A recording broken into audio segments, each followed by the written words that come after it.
Bonjour, bienvenue dans Le Panier, le premier podcast e-commerce. Mes invités cartonnent et me livrent leurs secrets de réussite et les problèmes qu'ils ont rencontrés pour qu'on puisse, ensemble, apprendre à vendre mieux et plus.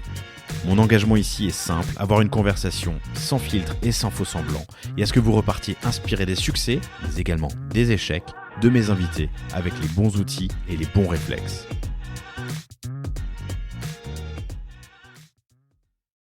Donc on était sur la construction du prix, on parlait de ce 1% pour l'agriculture, écologie, pardon. Vous le testez ce prix ? Vous l'avez testé ? Oui, bien sûr. Donc vous l'avez fait par construction. En construction, c'est qu'on empile, c'est bottom-up. Vous le testez régulièrement, vous testez l'élasticité sur vos propres canaux ou sur d'autres ? On le teste. L'entreprise est née direct to consumer. Donc ça, c'est le premier pas, en fait. Donc là, tu as un test direct. Et de plus en plus, en fait, c'est les distributeurs. LinkedIn to consumer, même. LinkedIn to consumer. Et donc, de plus en plus, en fait, on est distribué en B2B, avec Encore Store, par exemple, qui est un très bon grossiste en ligne. Donc, ou à travers des revendeurs. Donc là, on a Potager City, qui est un rebrand de Carrefour, sur leur Carrefour City, qui sont en train de changer de nom progressivement. Et donc, on a une gamme très, très importante avec plus de 150 produits OMI qui sont dans leur rayon.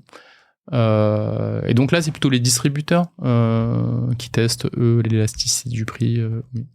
Nous, on essaie d'avoir des prix de vente conseillés, en fait, qui restent à la portée d'un ménage standard. Du coup, on va comparer avec les différentes enseignes.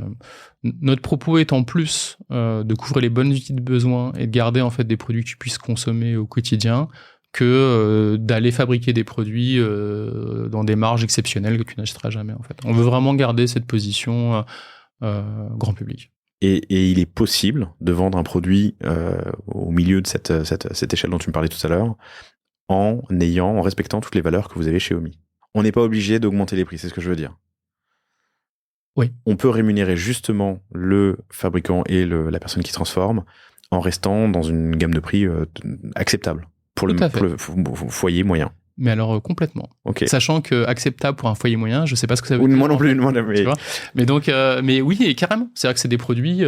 Faut regarder le prix de notre testo, de nos cookies, notre café, etc. Oui, on est complètement dans le produit de masse. Donc, on fabrique des produits de masse. On n'est pas des produits exceptionnels que tu vas manger à Noël. En fait, on n'est pas du tout dans ce gamme de prix-là. Et c'est super important parce que si on n'arrive pas à le faire, on n'arrive pas de capacité en fait de changer le monde. Ouais, et de grandir et d'avoir de l'impact réellement. Vous avez commencé en D2C, tu l'as dit, sur votre site. Enfin, je vais imager parce que du coup, ça peut ressembler à de la non-compréhension. Mais par exemple, ça veut dire que si on reprend l'exemple de ma confiture de framboise tout à l'heure, donc la super framboise de qualité bien élevée que tu as envie de transformer avec le bon goût, c'est plutôt de la framboise de table en fait. Donc si jamais on achetait ces framboises de table pour faire de la confiture, elle serait absolument délicieuse, mais c'est celle de Lignac et de Fauchon, quoi, hors de prix. Donc on fait pas. Tant qu'on n'a pas trouvé des ingrédients dont on arrive à avoir un équilibre rapport qualité-prix qui fonctionne bien. Et je pense que, et donc je t'invite à en consommer plus, parce que je sais que tu en consommes déjà un peu, mais surtout à ce que les gens qui nous écoutent goûtent du OMI, parce que je pense qu'en rapport qualité-prix, on doit être la meilleure marque du marché. Je pense que le rapport qualité-prix avec le choix des... Enfin, du coup, la magie, elle est toute simple. Hein. C'est des bons ingrédients, ça fait des bons produits avec un goût que tu as envie de partager avec tes proches, quoi.